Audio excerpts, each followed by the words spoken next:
This week in WordPress, episode number 139 coming up next. This episode is entitled Confusion About Identity. I'm joined as always by Paul Lacey, but this week our special guests are Jan Kock and Bernhard Gronau. There's a lot to talk about this week. We get stuck into a website that's been kicked off, wp.com. We also talk about the new features in Gutenberg 9.4. We get into a subject about whether or not plugin developers ought to notify users if they have sold the plugin and there's a change of ownership. And also we talk about Astra's new header and footer builder. It's all coming up next on This Week in WordPress. This Week in WordPress is brought to you this week by A/B Split Test. Do you want to set up your A/B split tests in record time, like in a couple of minutes? Use your existing pages and test anything against anything else. Buttons, images, headers, rows, anything. And the best part is, it works with Elementor, Beaver Builder, and the WordPress block editor. Check it out and get a free demo at absplittest.com. Hello. WP Builds here once more. We've retitled it. It's no longer called the WP Builds Weekly WordPress News, even though I have failed to change this. It's called This Week in WordPress, and it's yet another of the tiny little jobs in a week which never gets done. I'm joined this week by Bernhard Gronau, who's over there, Jan Koch, who's down there, and Paul Lacey, who's over there. I've got to try and remember that we're repurposing this content into audio, so I've got to stop giving visual cues. So saying things like watch and he's over there is no good. But very briefly, if that's all right with you three, would you mind introducing yourselves one at a time? So we'll start with Bernhard. How are you doing? Oh, once in a lifetime, the first one. I'm helping out with pods, community support, a little bit of development, and making the pods Beaver Builder add-on. And then I have my own little company doing a little bit of hot chocolate business and, of course, a little bit of web development. I think that's such a great tangential business, to hot chocolate. What about you, Jan? Tell us about yourself. Hey, I'm Jan. I'm the host of the WP Agency Summit, which is one of the leading conferences in the WordPress space. That's nice. Thank you so much. And finally, Paul. Hello, Paul here from the Dickiebirds studio. We're a design-focused WordPress agency in the UK. Thank you very much. Although you have clients all over the place, as I learned this week.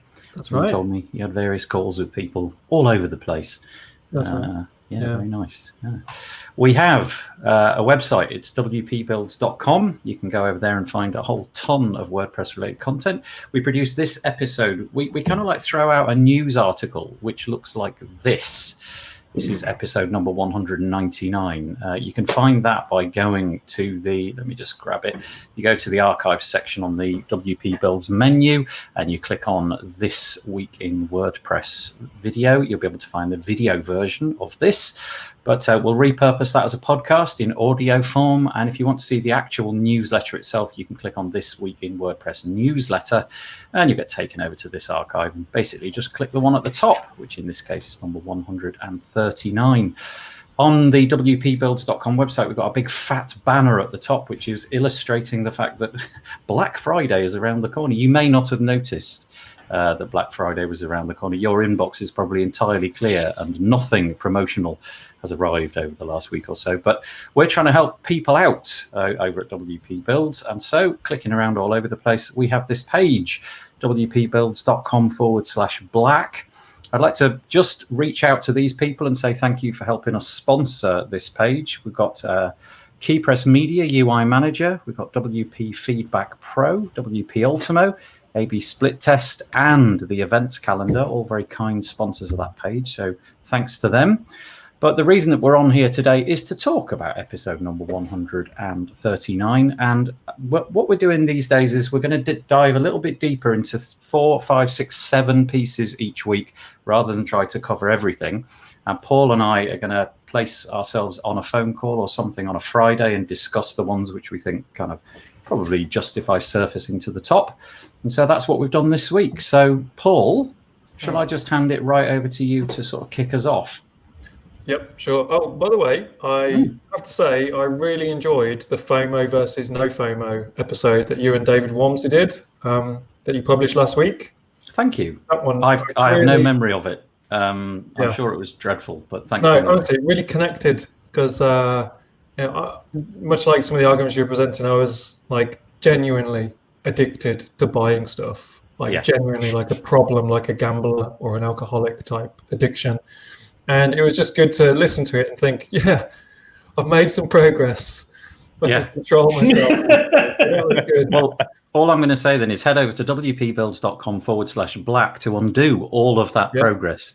And yeah, anyway, Some amazing Black Friday deals. around the corner. Some Yeah, there amazing is. deals. Do you Yeah. want it? Should we just duck into this I think quickly? it should. Yeah.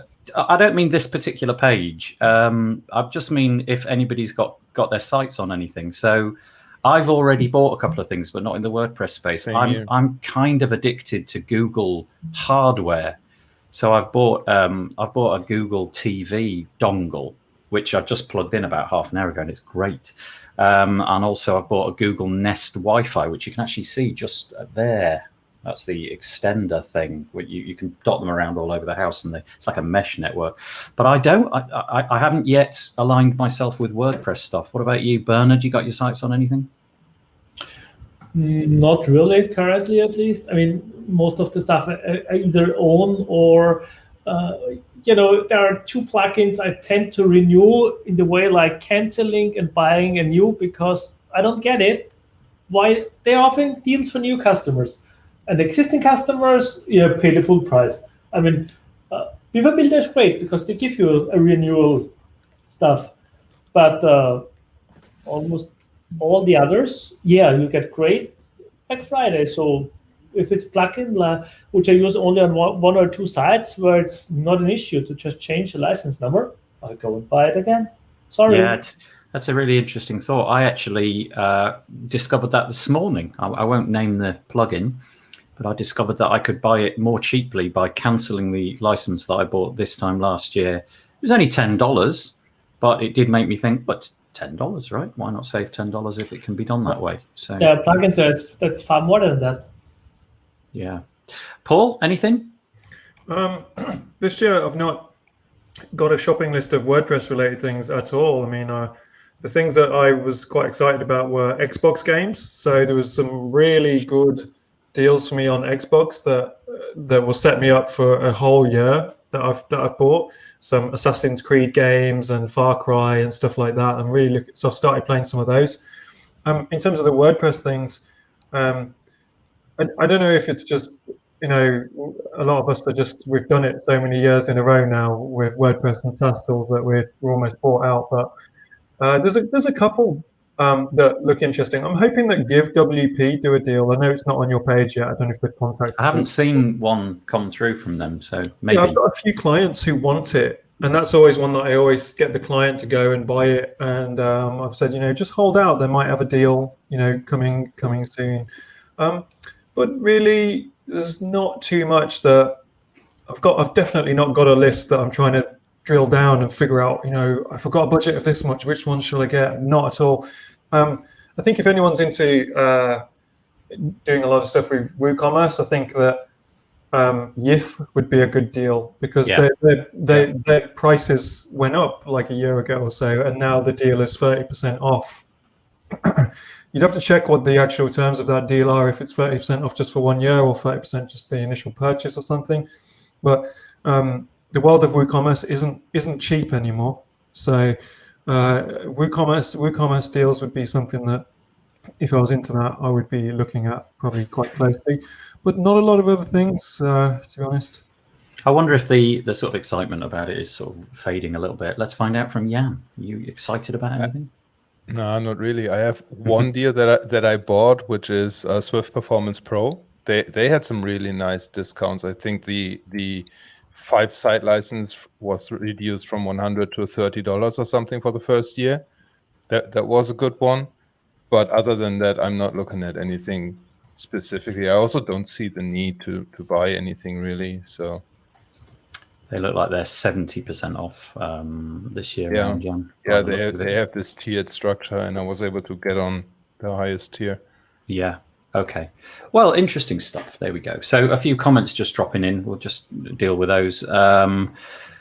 Chris Hughes says he's got his eye on 15 to 20 different things. So that's quite a lot, isn't it? And then, follow-up comment from him. To be fair, 50% of those will be rebuild. Yeah, I've got a few of those. And I'm looking carefully. I've got this, I mentioned it last week, I think. I've got this SaaS app called Track My Subs, which when I buy a subscription to something, I lock it in and then it gives me a reminder, whatever the subscription terms are, you set that up, and quite a few have popped up in the recent, I don't know, the last 48 hours or so. So I've got to go and look at that a little bit more. Okay. Hello to everybody that's mentioned themselves in the comments. I really appreciate you taking the time out to come and spend some time with us. It's really nice. We're going to get stuck in. Paul, do you want to do your WooCommerce? Sorry, not WooCommerce. WordPress Core stuff. I don't think we've got a page for that necessarily, but I'll just hand it over to you because there was a few things cropped up in Core. There's a couple of things in Core. One of them we probably thought we might explore a little bit more, but some of the ones that are just general Core news is we've got WordPress 5.6 release candidate is out, I think, or it's almost out.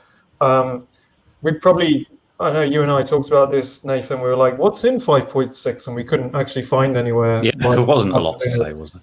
So we're probably going to wait until the real 5.6 comes out to read the list out to the podcast, tell people the amazing things that are in there. But I think it's December the 5th.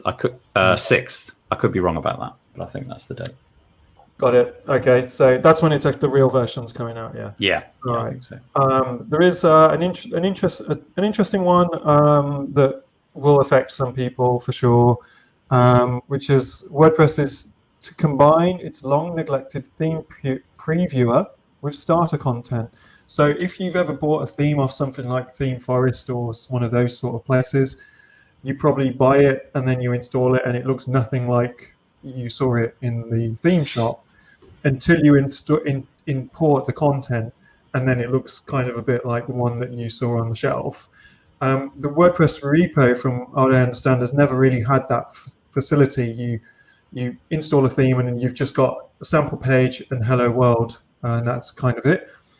It's never really been on the priority list for WordPress, I don't think, to do anything too much about that, but it's come back to their list of kind of stuff that would be cool to do, and it seems that they've agreed to make it so themes that are in the repo can have a bunch of demo content in there. And one of the reasons they feel it's relevant now is because the block editor it does give you, especially if theme controls and settings are coming out of themes customizers and into blocks and stuff like that, then they've kind of decided, whoever they is that it's a good time to bring that in, so that when you install a theme now that is using blocks, and it's probably more complicated to get the hang of, that you've got a starting point. So that was some of the core news as well. And then the last one we got in core news was Gutenberg 9.4 has introduced button width selector and typography controls for the list block. And the one that stands out there is the button width selector, which if you do check out the article on WP Tavern, it shows you some previews of that button width selector. It's a bit odd.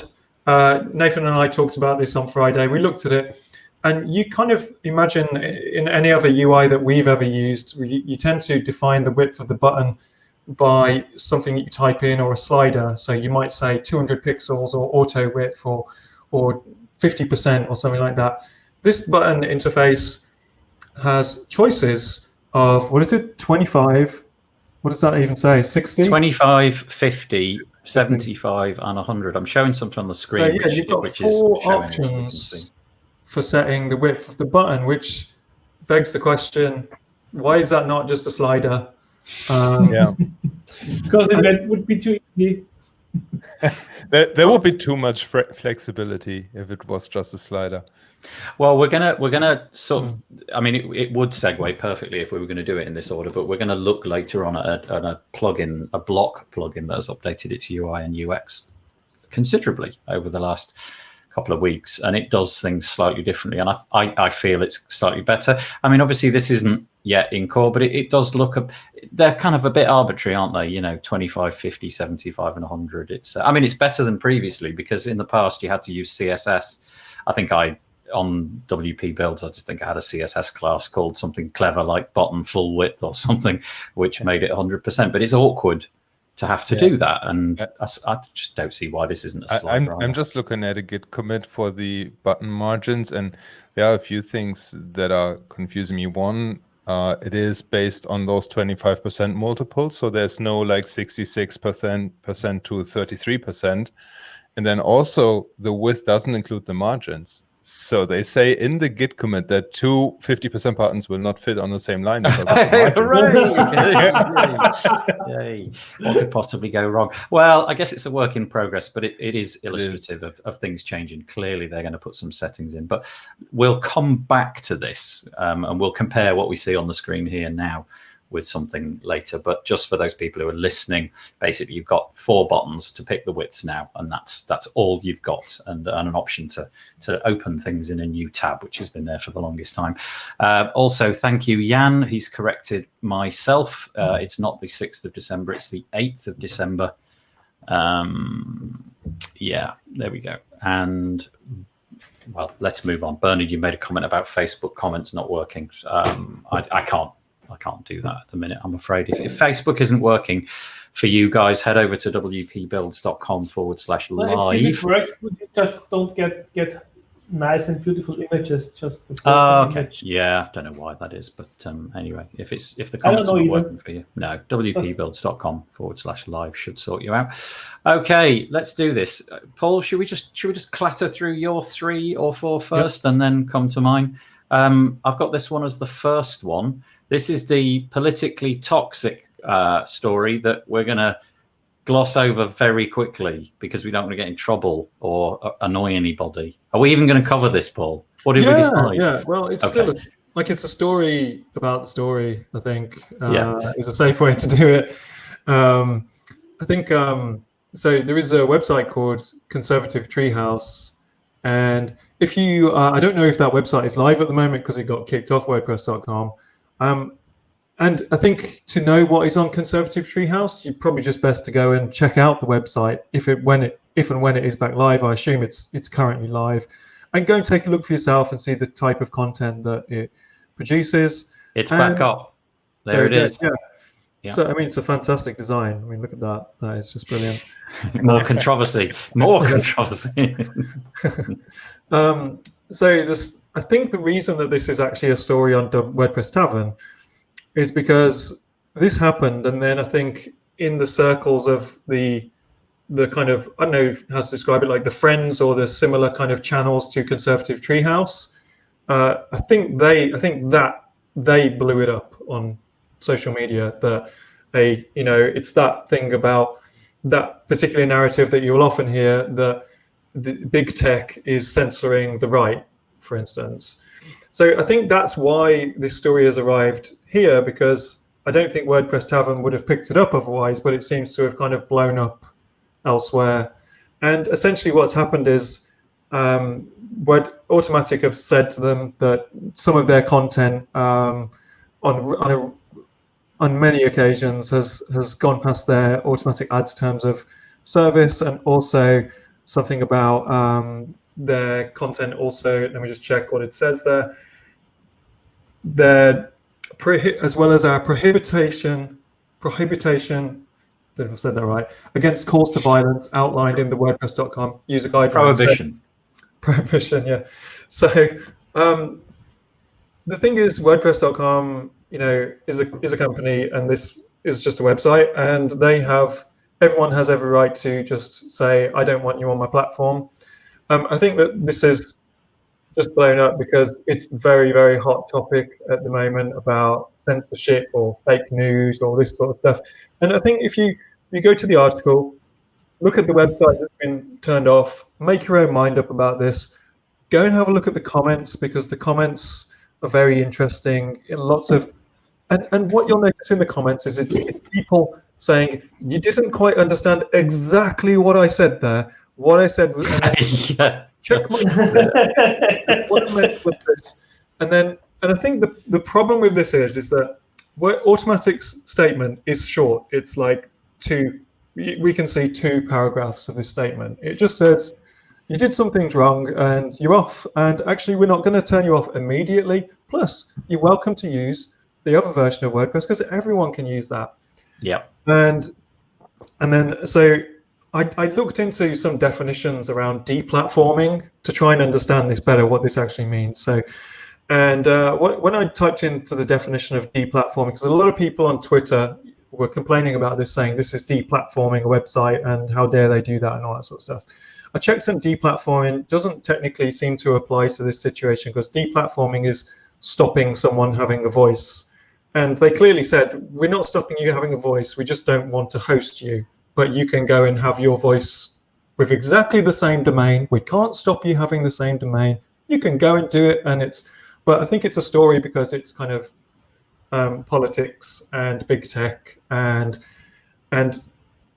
from 2 paragraphs, people have made a huge amount of dialogue about this. Yeah. So it just shows how sensitive it is. Really. It underlines the my thought, which is basically the internet, and certainly the comments on the internet are just a sort of like an engine to become angry. Often, it's just happens so often. Just I mean, it's difficult to discuss this from Europe because that's typical. It feels like a US issue. But also the interesting thing about this one is if this had happened on Squarespace or Wix or some other platform that hosts websites, I just can't see this being quite the controversy. And it's because WordPress has this 2 sides to it. You've got the community side, the .org side, if you like, who are probably quite vocal about a subject such as this. And then you've got the .com side, which is, the more business orientated. It's a company, it has to make a profit and so on and so forth. And so the .org people chime in about, in this case, the .com situation, whereas there probably isn't that same community surrounding Wix or Squarespace. I think it would be even more of an issue on sites like Wix and Squarespace because... Do you think the community, do you think there'd be the same amount of input from a community?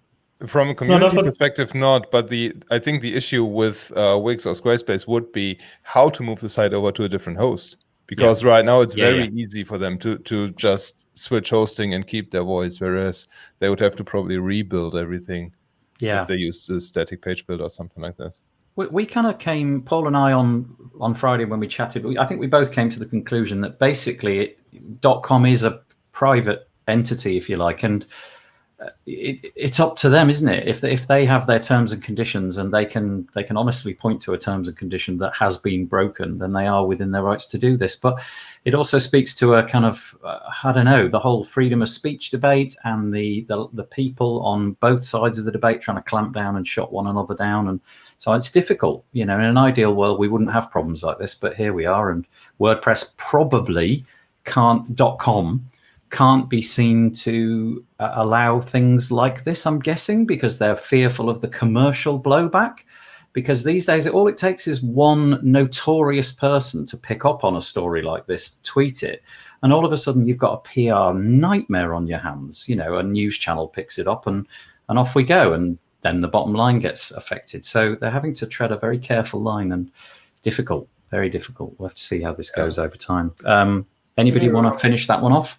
Yeah, Shopify did ban sales of some guns, weapons, and ammo back in 2018. That was a bit of a story at the time, I remember. It was following a shooting. So, I think that was whether, again, it was political or just business interests thinking, we don't want it. Because, whenever you hear the gun debate, you're always like, well, it's crazy, because you can just go and buy a gun in Walmart. And because Walmart is like an international shop, we call it Asda in the UK. We all sort of imagine guns appearing in our version of Walmart. And it's kind of shocking for us to try and imagine that situation where there was guns everywhere where we buy our tomatoes and avocado and stuff like that, and, chocolate bars and whatnot. But yeah, Shopify did make a decision on that, and I didn't know actually Shopify are actually Canadian. Didn't know that, but it's funny because all of the articles that I read about this on American websites are like Canadian online store provider, and it was kind of like, what do they know about our rules? Yeah, but, it's just really interesting debate though. Yeah. Bottom line, they can do what they like. It's their platform, and this guy has obviously taken umbrage to it. And certain people are going to chime in support. Other people are backing WordPress.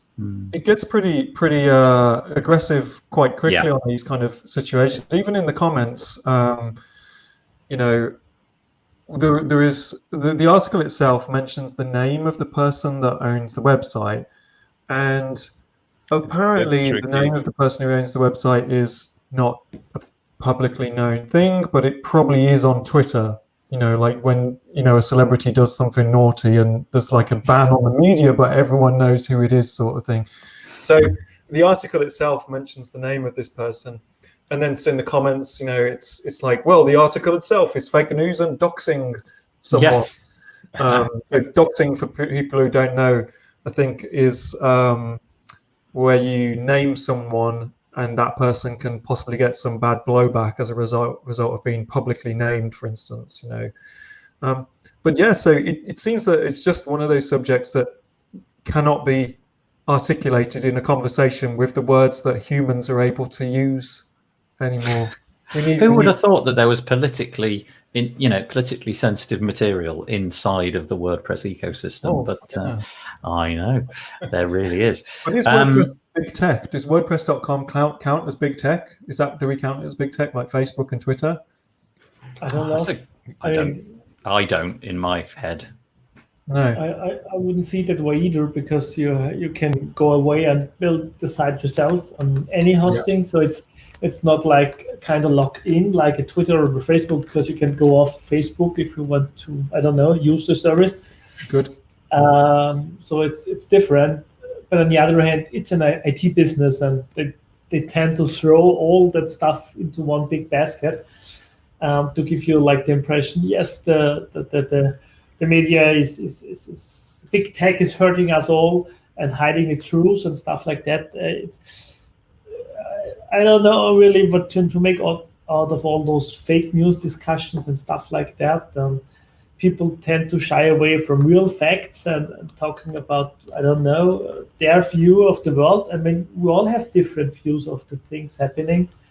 It's not necessarily easy to have a real truth. Just talk to two friends which had an blowout, and everybody tells you a different story. So there is very often not an objective term of truth. So all those discussions are moot, and I just miss a common sense that people can disagree on a topic and still have a fair and square discussion about the topic. We don't need to agree on everything. We just need to find a way to talk about these things. So it's maybe a good thing that they didn't shut down it entirely. On the other hand, it's difficult just because, you know. I think what might classify this as big tech is that the site claims to have around 1 million unique readers per day.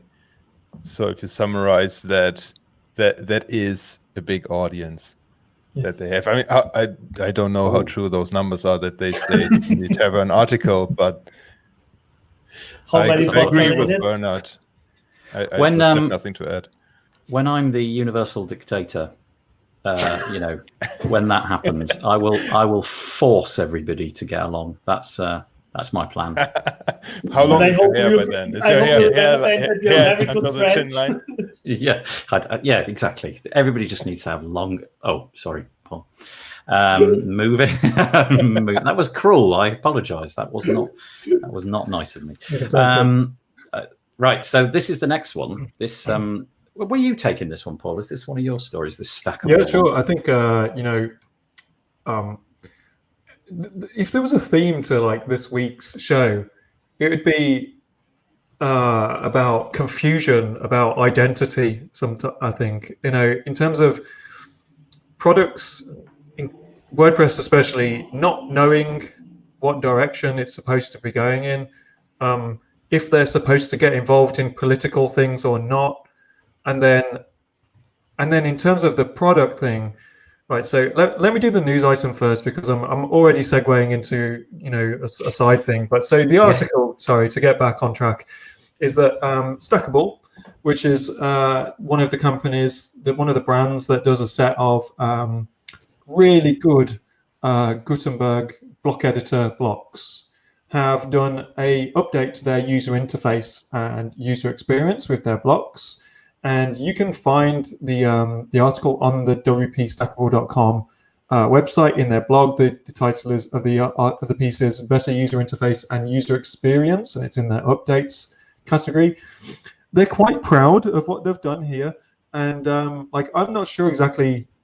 It's quite difficult when you see the side by side, what has actually changed that much. But I feel like it's one of those things that if you were using it, you would feel it, and that's why they're so pleased about this. But they're doing their best to patch the situation that they've got to work with. So, in a way, it seems that they're aware that people struggle with the block editor. They have a product that sits on top of the block editor, and they probably get support requests about why has this gone wrong and why has that gone wrong. So they're taking it upon themselves to do their best to improve the user interface here. And honestly, I know that's the article, so that's great. But the thing that has been sticking in my mind with a lot of these things about whether it's the button width thing that we saw, or people, putting Git comments in the track in track or whatever it's called, I'm starting to really think that Automattic want to have this great product, WordPress.com, that rivals Squarespace and it rivals Wix and all these kind of things. And if that is actually happening and that's what they want, and they want the block editor to be the thing that helps power that, chuck an absolute ton of money into this into the block editor and approach it like an actual product design. So do user testing, do proper user research, stop having the entire community chipping in on things on Track or GitHub or whatever it is. And someone comes up with an idea and then a huge conversation comes out, and at the other end of that is something completely different than what started at the beginning of the idea. So I would love to see Automattic, even though some people will be like, hey, no, that's stupid because this is a community-driven program. I think to me, it seems that WordPress.com and Automattic are creating a product for their own product. So how about approach it really, really sensibly? And what I do love seeing is when you see these articles and someone has done like how this could look if it was done properly. And it might be like the block patterns interface, which is in one of the other articles. And some UX designer or UI designer somewhere puts an absolutely amazing proposal forward and everyone talks around it, and then nothing much gets done about it. Or a proposal gets put forward. And when that proposal gets put forward, it's a proposal in Track or GitHub or wherever it is that these things get discussed. And then the person who actually had the idea and all the experience that put that idea out is basically forgotten at that point. And then something else comes out the other end, like change your button width to 25%, 50%, 70%, or 100%. You're like, we can't go on like that and be a bit of a UX laughing stock to the rest of the products out there. So I'd love Automattic to go, right, we're putting a bunch of money in to create a product team, and guess who we're hiring? That person that you've heard of over there, because they built that product really amazingly, and that person over there. If Apple did stuff like this, then we'd basically have a PC at the end, wouldn't we? So, sorry, I'll get off the fun conversation we had at the beginning off camera around PC and Apple. Yeah. I think and we'll segue a little bit later into another article where we explore the article explores the constraints of the little panel that we've got. So on screen at the moment is Stackable's Gutenberg options, and obviously if you've ever used Gutenberg, you'll know that there's a fixed width panel on the right hand side where all of the stuff happens. And the article that we'll come to in a minute explores modifying that. I've actually, on a couple of my websites, I've just put a bit of CSS to increase the width of this, because I find it's almost unusable in certain situations. I've mentioned it before, writing the WordPress post excerpt in there is ridiculous. because it's like two rows high, 3 rows high. Every time you mouse away from it, it collapses, and you have to scroll back again in the tiny little window. And it's a bit of a disaster. But I just think companies like this, Stackable, it's just showing what can be done. They're obviously, it's minor little things that we're looking at. For example, they've put borders around selected options. So if you're currently hovering over styles, it puts a border around that instead of a little blue line, which is kind of like the WordPress default. They've taken care of things like the button problem that we mentioned a moment ago by putting sliders in. And they're using really normal conventions in this UI, but they're just doing it better. And I totally take on board Paul's point about just hiring some elite people who would just tell us how it's going to look. I think that would be an interesting idea, even if it was hire a bunch of people and put out a version and just see what people think at that point. Which bits of it do people like? Which bits of it do they not like? Anyway, Stackable, looking really nice, I have to say. I'm very pleased to be an owner of Stackable. It's looking like a really solid project going forward. I'm conscious that Jan or Bernhard maybe didn't get a chance in there. If you want to just chip in. I mean, my point of view to Gutenberg, and everybody who has listened to me before on the show, it's still the wild, wild west. I stick with that. Because so many things are changing in the background, and this is added and that is added, and then this one is changed. I think already recently they again changed some big stuff in the background, like the diffs around something so that it's easier. And I wonder how it doesn't feel sometimes like there is a real idea behind it. I don't know if it's the right term. It's hard to translate it. But like these options, we add that, and then I think, okay, did they ask any designer, does it make sense that way? Like the button, it's a perfect example. I mean, what happens if I need 3 buttons or 2? Yeah. How does it work? I mean, it's like a good idea, but then somebody went and implemented it and didn't think it through to the end. Yeah. Okay. And I'm not a designer myself. I'm more a programmer guy, or just doing stuff and using stuff, and slowly getting more and more ideas about design, because my graphic designer, she always tells me, no, don't do it that way because of blah, blah, blah, blah, blah. And then, yes, I understand that. But has Gutenberg a real direction? I don't feel it sometimes. Yeah, it's a good point. Jan, anything to chip in, or should we press on? Let's press on. Okay, fair enough. Right, then the next piece is I'll take the lead on this one, if that's all right. This kind of caused a little bit of controversy. I posted this one in the WP Builds Facebook group, and it felt to me like it was kind of drawn down the center, really, 50% one side, 50% on the other. So this is an article on WordPress Tavern written by Justin Tadlock, entitled "Should WordPress Notify Users of Ownership Changes?" And Justin's obviously built things in the past, and essentially, should there be some kind of legal requirement, WordPress requirement, that if the owner of a plugin changes, that there's a notification about that? That is to say, okay, this plugin was yesterday owned by these people, now it's owned by these people. Because at the moment, really, the only way of knowing that is to follow the press, or maybe the developers will put something in the changelog or something like that, but it's not entirely obvious. And it may be that you fall under a whole different set of terms and conditions. There may be different things that you're agreeing to. The data that the plugin uses may be sucked to a different location. All sorts of jurisdictional legal things come into mind. And so my opinion on this is, because this happens so infrequently, at least that's my experience. You hear about plugins changing hands several times a year, and in most cases I'm not the owner of those, so I'm imagining maybe this will impact me once or twice a year.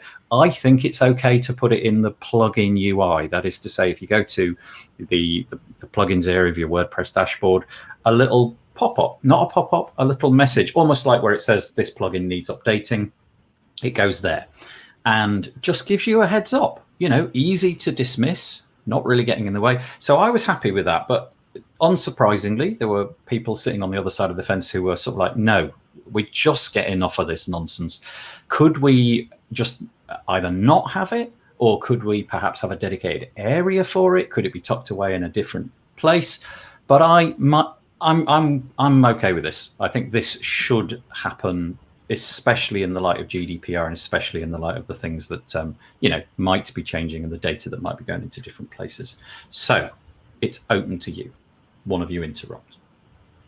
I think it's very interesting. I've just browsed through the comments on the WP Tavern article, and there are many that say it should happen. But on the other hand, if I see myself in a situation like this, I would probably be on the mailing list of that plugin developer anyways. Right. So at the time when the deal needs to be public, because there is back and forth, if you're selling a plugin, I would imagine it takes like 6 months at least to get onto negotiations and find a good price for the plugin and to handle the handover process, essentially. So in that time, you cannot make the deal public because it isn't fixed yet. And even after the deal is fixed, you probably need another 4 weeks to 2 months or something to set everything. So I see it in two ways. The average quote unquote WordPress user probably doesn't need to know this because they don't care. They just build a WordPress website. What I see who cares is people like us who make a living of building WordPress websites. We need to know when things change. So that's marketing agencies and freelancers and stuff. So I would like to see it, but I'm not sure if the WordPress admin area is the best way to notify this. Yeah. It's interesting. Very interesting. Paul, Bernhard? Yeah. All I was going to say was this just makes me think about general notifications throughout the whole of WordPress. Again, thinking back to the product, there is so many different places where our messages come to us in WordPress now that there's no. Again, I would like some proper UI UX person to come in and go, there is a problem in general with how we communicate important information to the right types of users in WordPress. There is a bunch of ways that it's getting done at the moment. Sometimes it's good, sometimes it's not. Sometimes it's being misused and putting adverts in places where people aren't happy that they're adverts. Sometimes it's great. And I feel like if you look at almost any, it doesn't matter almost how complicated the SaaS app is that you're using or other software, there tends to be like a central place where your notifications about any new thing or thing you should do are there. And in some of them where these applications have a lot of information to communicate to, you can filter, so you can say, hey, you know what, in my install of WordPress, I don't want any marketing messages, but I do want security ones, and I do want ones about terms of ownership of products and stuff like that. And that's what I want to see. And then there's a little circle with a notification thing somewhere saying, you've got 8 notifications and you can check them. And you go, all right, cool. I don't need to see any junk on my dashboard anymore because I know everything in the usual place where everything is. So I'd love to see the same amazing UX designer who's done some successful products and where the team would come in and solve that as well. And just start making it an unbelievably proud to work with product that we're all not complaining. Well, I think I'm complaining all the time. Actually, I actually feel a bit wound up today. I don't know. It's winding me up. It's the lockdown. I think that Google handle it quite well. In that Google have this little red dot at the top right-hand side, and you click on it, and this little window kind of pops open, and it sort of hovers above the UI, and you just sort of swipe them with your finger, or you can click a little button if you're on desktop, and they all just live in that little panel. And then if you want to drill down into the notifications, you go to a dedicated notifications area where they could be collected, couldn't they? They could be like a plugins tab or a marketing tab or a whatever tab. In this case, what we're talking about here is, change of ownership tab. That's probably a bit specific, but you get the point. That just seems like a sensible thing for me to do. And a little red dot somewhere in the UI in the admin area would be all that I would need. Yes, I think there should be one step ahead of that. There should be any visible indication besides remember the owner that the ownership has changed. Because as far as I know, you don't see anywhere Well, Chris Hughes makes a good point. And Chris Hughes, I think I'm correct. In fact, I'm more or less 100% certain, has acquired some plugins in the past. And he says the problem with the free plugins have no mailing lists. That, they're just on the repository. There's probably, might be 100, 200, 1,000 users, whatever. There's no mailing list for that.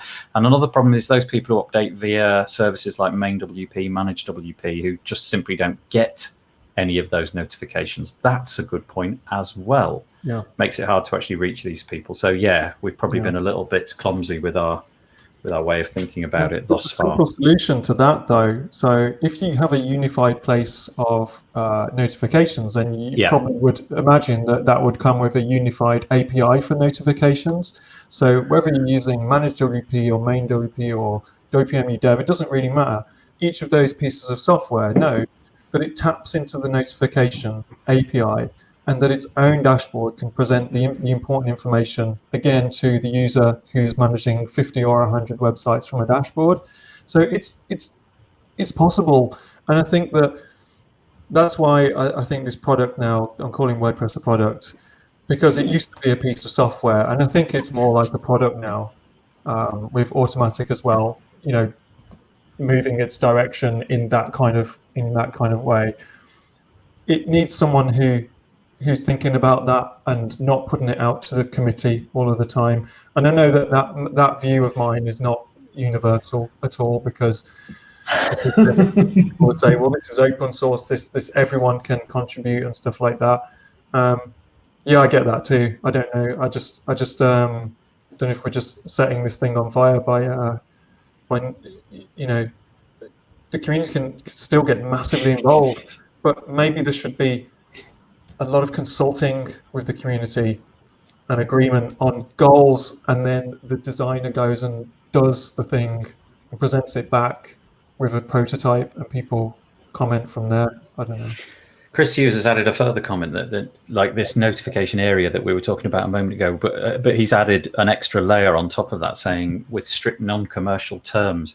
I have so, and then he mentions the abuse of that in the past with large adverts coming around at this time of year.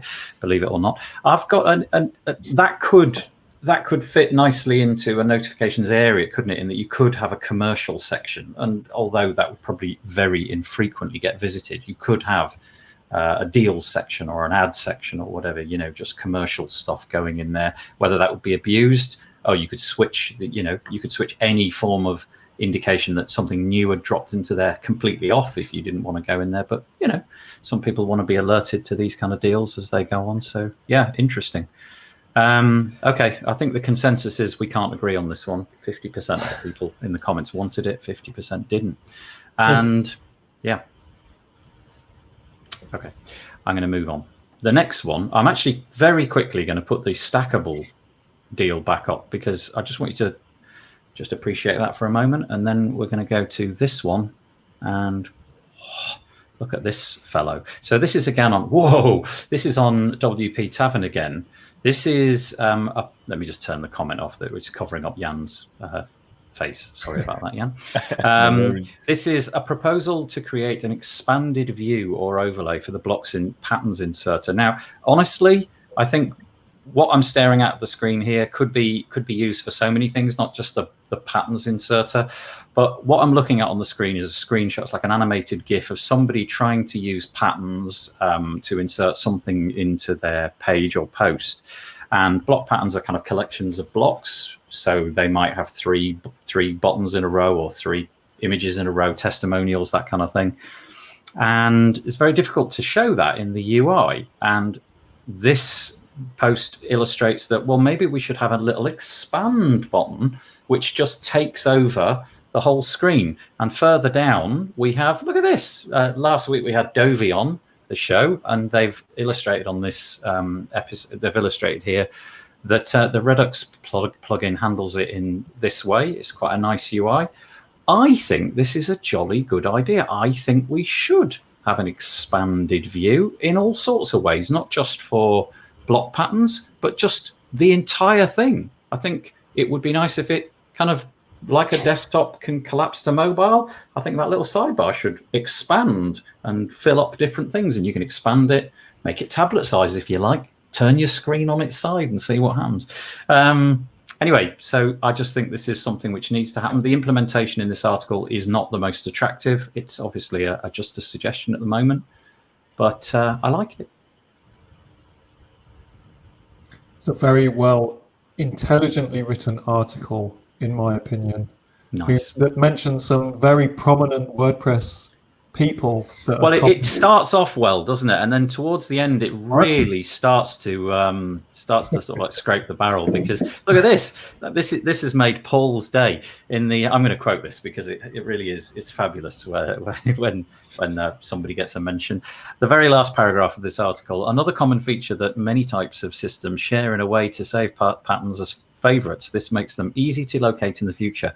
Paul Lacey, who's he, makes the same argument in episode number 136 of the WP Builds Weekly WordPress News podcast. There you go. He wants clients to have easy access to the most used block patterns. This would be a nice bonus to help clean up the block patterns user experience. So we've got to be careful what we say, because Justin is watching. And as we know, Justin knows we're all pretenders. Justin is a good guy. I don't fear him really, watching.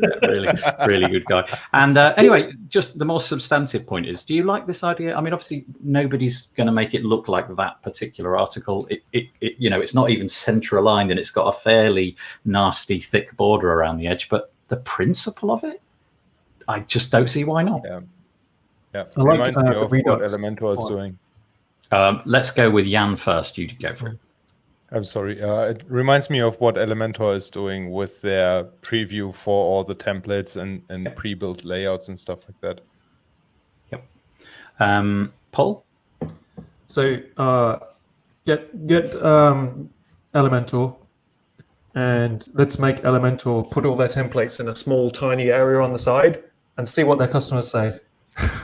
They won't be happy, will they? You tweeted something this week, Paul. Look at me, just like basically trolling Paul Lacey this week.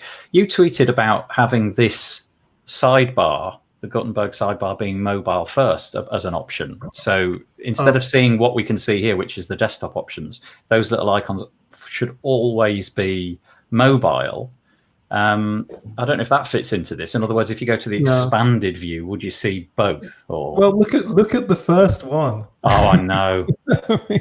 I should describe for those people listening. It's a terrible layout, 3 images side by side, and then a massively elongated piece of ultra narrow text which has no business existing. It looks like a signpost or something, doesn't it? Yeah, it does. It looks like somebody's waving like a flag. Yeah.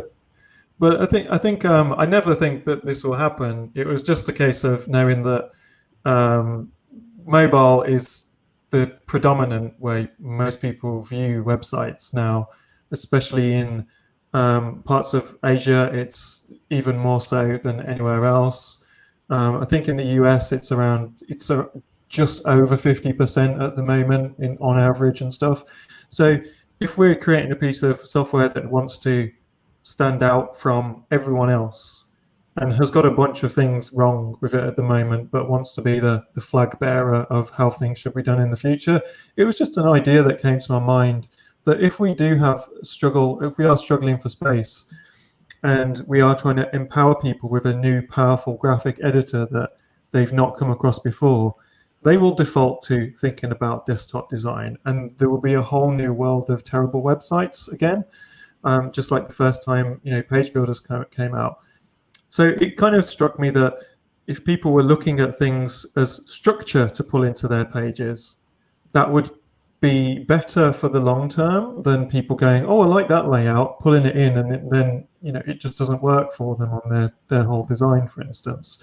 So that was it, really. It was more a case of I was thinking, should we start focusing on structure, which happens to work quite well with mobile first, because you think, what is the least I need here? What do I need? I need a testimonial. So let's show a testimonial.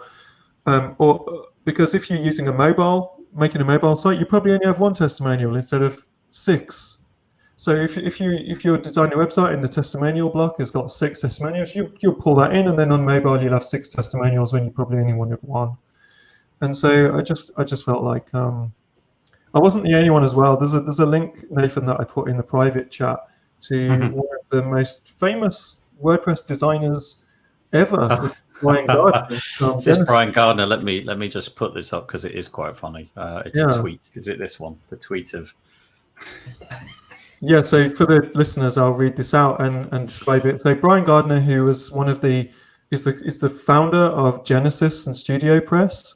These days he's more known as a designer, I think, and his whole brand is around simple, effective, easy to use design. And he's just tweeted live footage of me trying to select main columns block in WordPress to increase the number. And then he's got a kind of GIF of this cat that looks like it's playing whack-a-mole.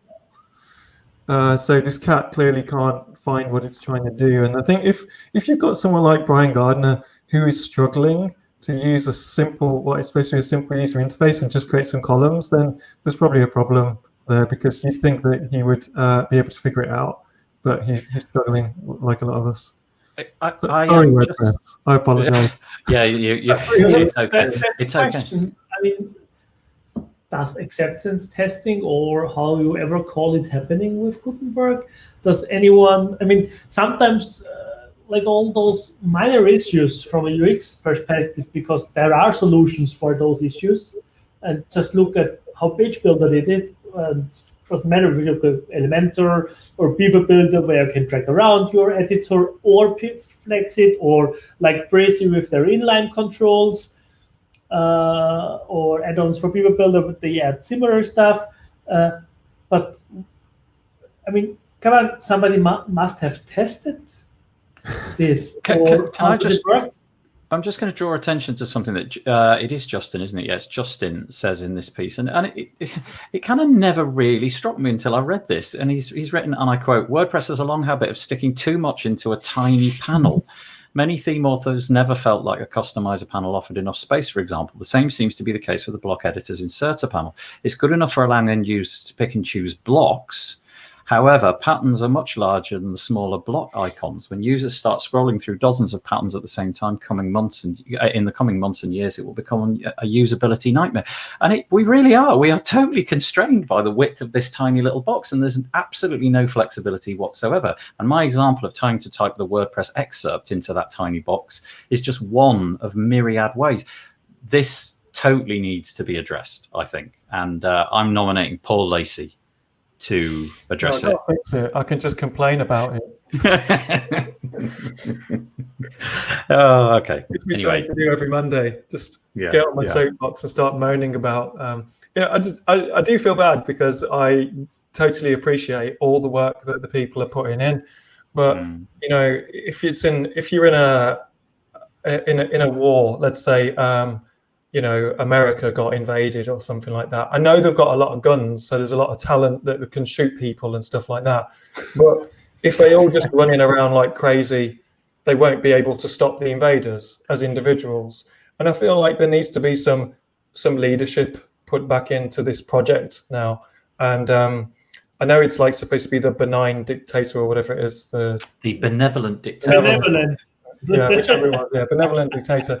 But actually, I think that benevolent dictator could hire some people who and help do this a bit different. Just say, hey, you know what? Maybe this approach worked 10 years ago when WordPress was simpler, and the people that were innovating were product creators that put plugins and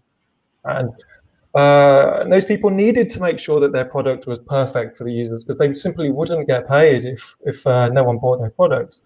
Maybe WordPress, the software, has got another angle these days that it never used to, that it's got a big, complicated product aspect to it, and we need to get someone in to do something about it. Have I made myself clear on that today? Again, I refer the honourable gentleman to the comment I made some moments ago. I nominate Paul Lacey to fix this problem. I don't know if Jan knows that, because he was in Gutenberg lately, but how does the workflow is for Gutenberg to get stuff released? Who decides that?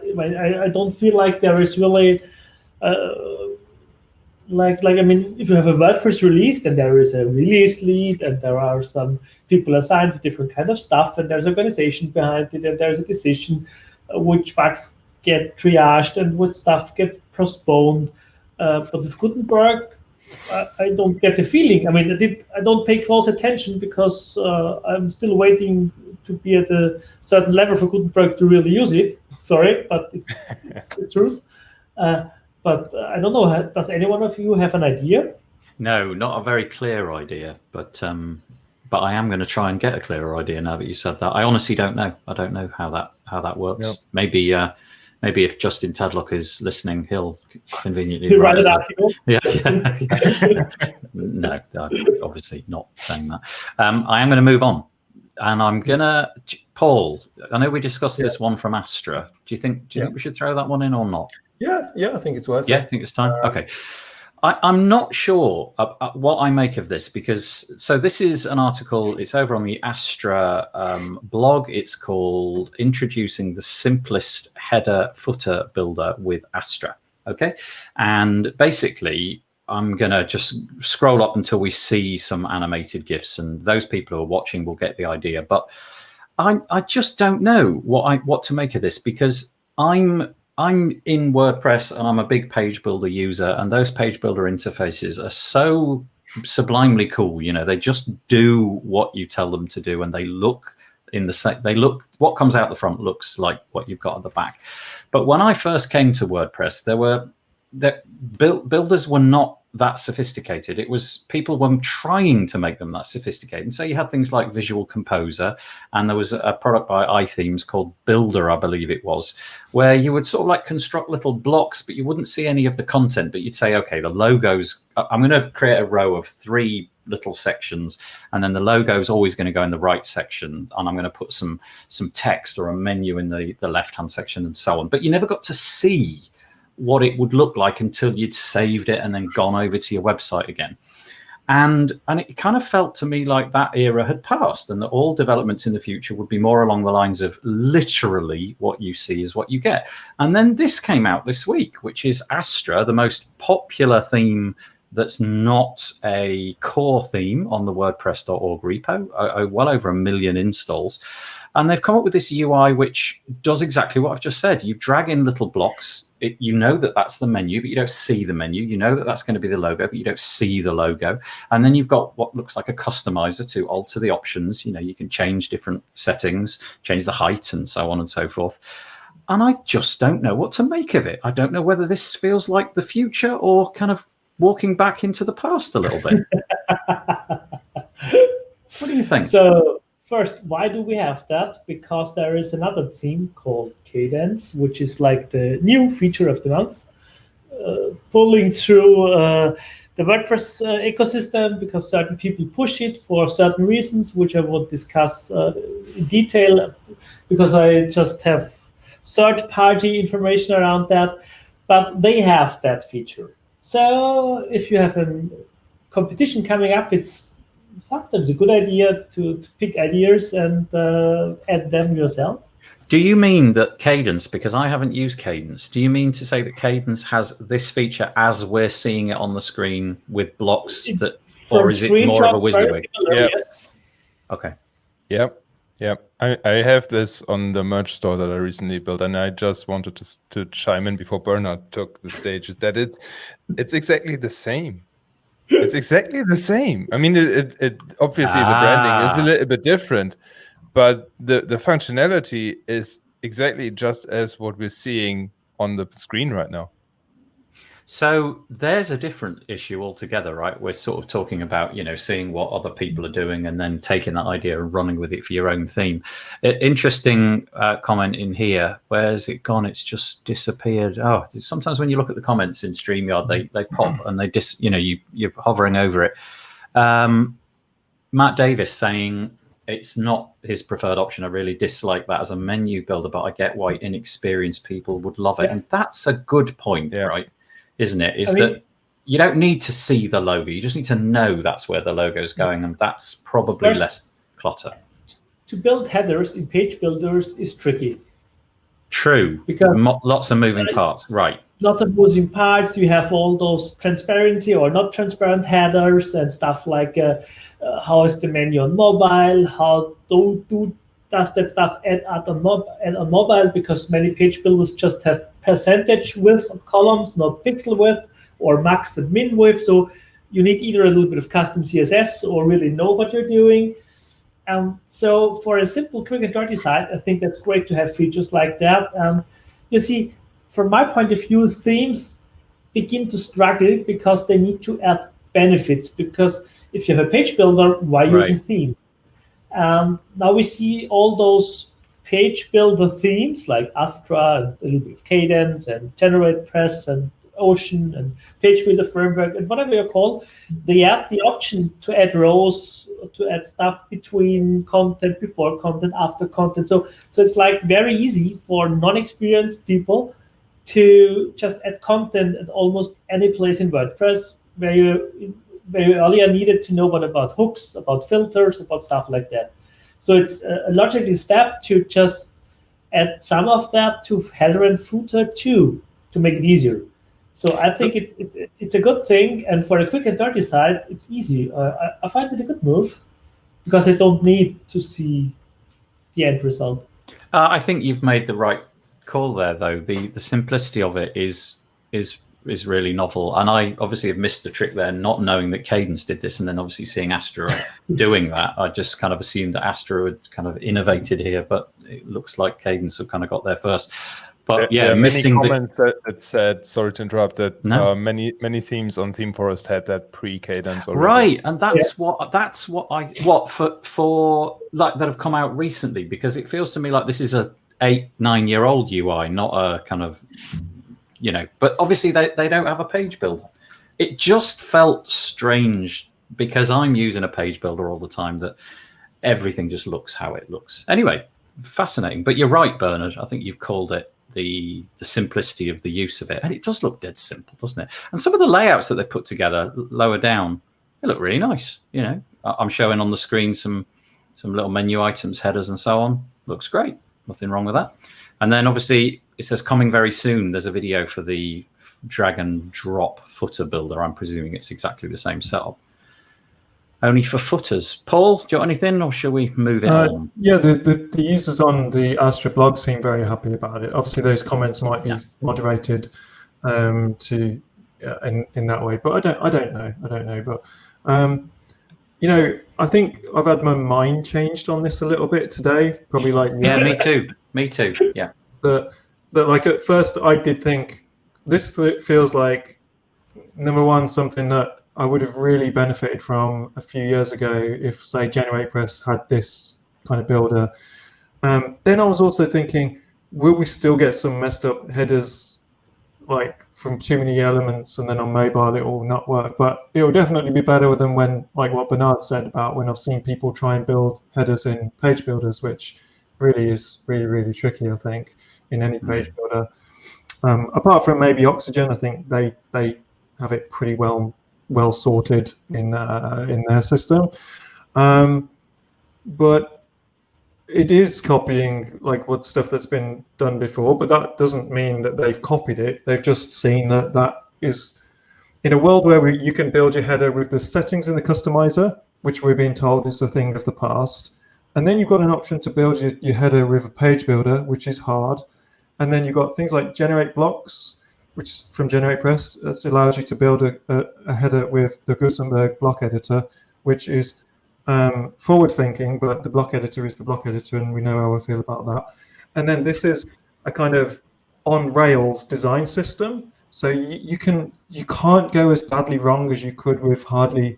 You can go further with your creativity, but you can't go quite as badly wrong. Good point. With the other systems, so yeah. I actually like it. And also, I did see in the comments that this part of this functionality will be available to the free version of Astra as well, which is nice for the people who are using the free version. It's so yeah, I've definitely had my mind changed, because at first I was just like, why now? And yeah, it is true that Cadence has got this recently, and Cadence is for instance, is promoted a lot by Adam from WP Crafter, who does awesome videos. and he is an affiliate marketer. Like everybody knows that, but he does good products. But he does have a lot. He does seem to him and his audience do have the ability to influence the direction of products, and I think that he's backing a lot. You know, he's a big fan of Cadence at the moment, and he used to be always promoting Astra, and maybe the Astra team are just looking at what people from Cadence want and going, okay, we'll build that. Okay, Cadence people say they want that on Adam's channel, we'll build that and stuff. So I think Astra is becoming that all-in-one theme. Like, it probably should stop trying to say that it's the fastest theme anymore, because it is only if you take the more or less useless version off the repo.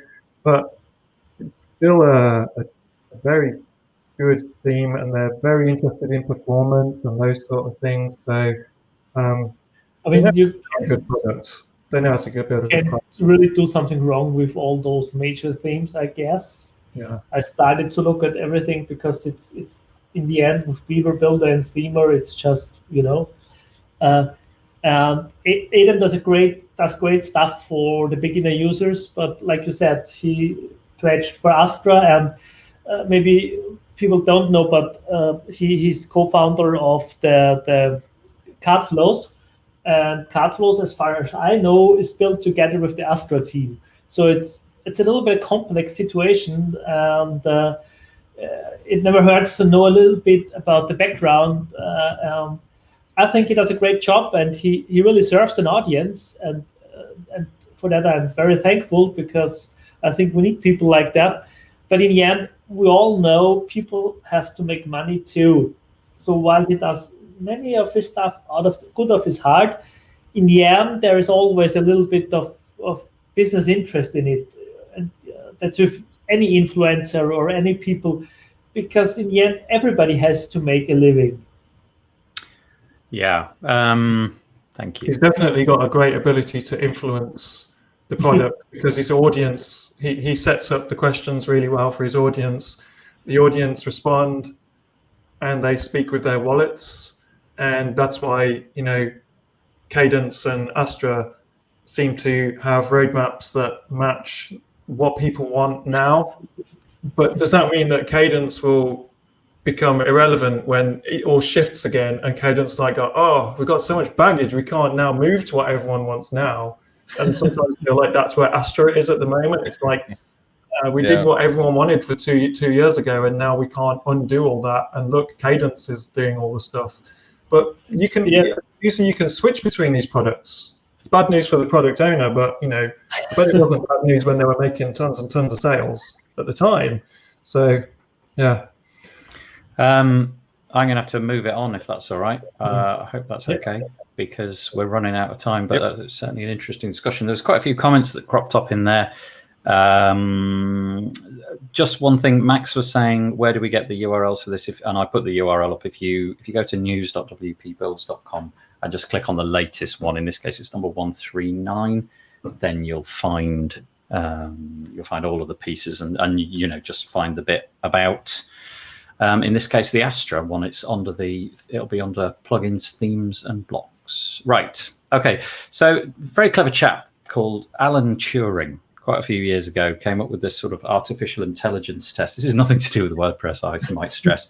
And that was that basically it got called the Turing test. If a computer pretending to be a human could talk to a human, let's say on a phone or in text or something, and the human couldn't distinguish whether it was a human or not, then AI had succeeded, and we had reached the point where a computer was indistinguishable from a human, and essentially it had become almost like a conscious state.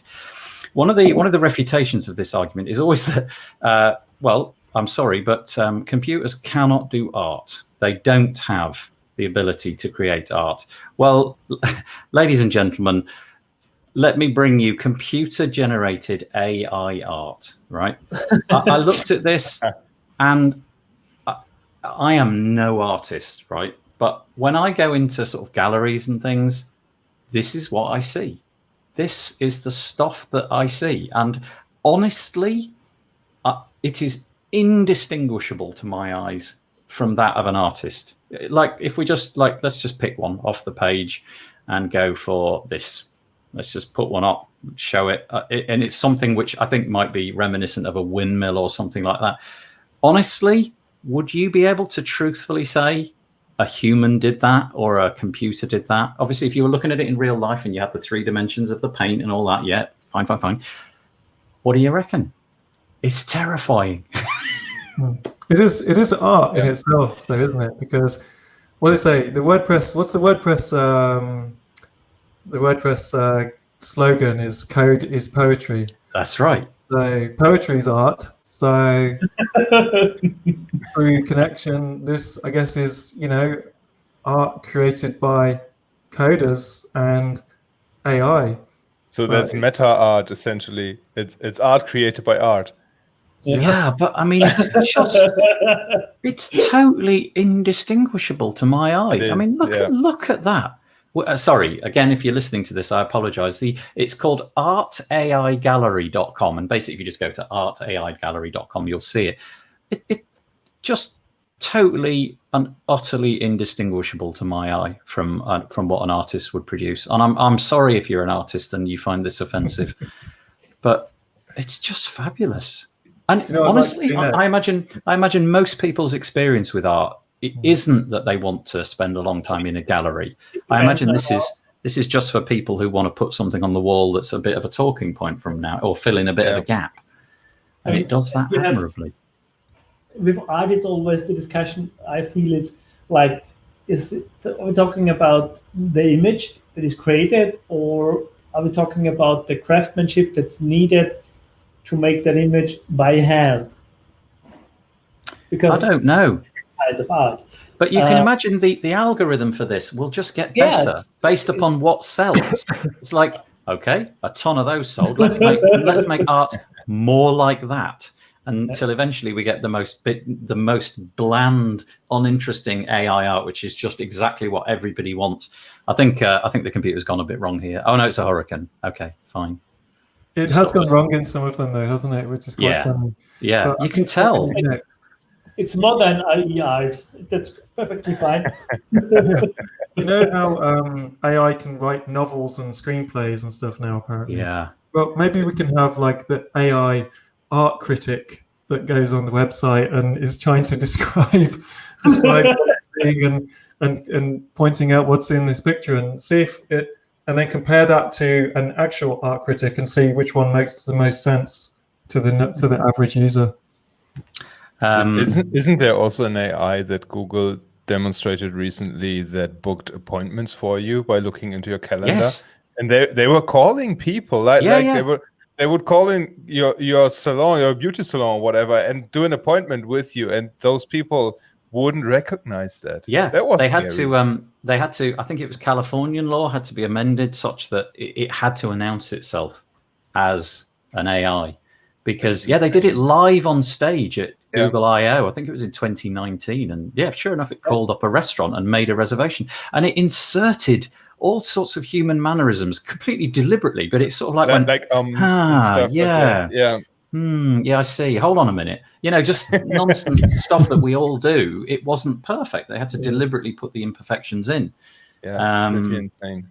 Yeah, the good thing about humans is we've got the imperfections already. Haha, computers. You have to think about imperfections. The next big thing, of course, as Max says, is computers designing websites for us. This isn't that far away, honestly. I think give it 10 years and something will come along which enables us to speak our website. Give me a nice website. 10 seconds later, is that any good? Yeah, it's fine. Okay, let's go with that. That's all. Can you make the logo bigger? That's it. That's what it'll be. Can you make it pop? Make the logo more poppy. And do you know what's annoying, Paul, though, is that the computer won't argue. The computer will go, yeah, I'll just make the logo bigger instantly. Oh, no, but only until the AI learns that. At some point they will learn. I would say it's part of my algorithm. Sorry, can't do that. Well, that was my final piece for the week. I appreciate all the involvement from the 3 people with me today. As always, Paul Lacey, and he's on each and every week. I don't know why he puts up with us, but he does. Thank you, Paul. Very much appreciated. And Bernhard, and Jan Kock. I don't know if you've got anything you want to add. We're trying to keep these bits of sort of banter down to a minimum, but if you've got anything that you want to add about this week or something, feel free. Go for it. That's a no. That's a big fat no. Okay, perfect. In which case, we'll end it. I'll ask you three if you wouldn't mind just sticking on the line for a moment. But thanks for joining us. We'll be back this time next week, 2 p.m. UK time, this week in WordPress.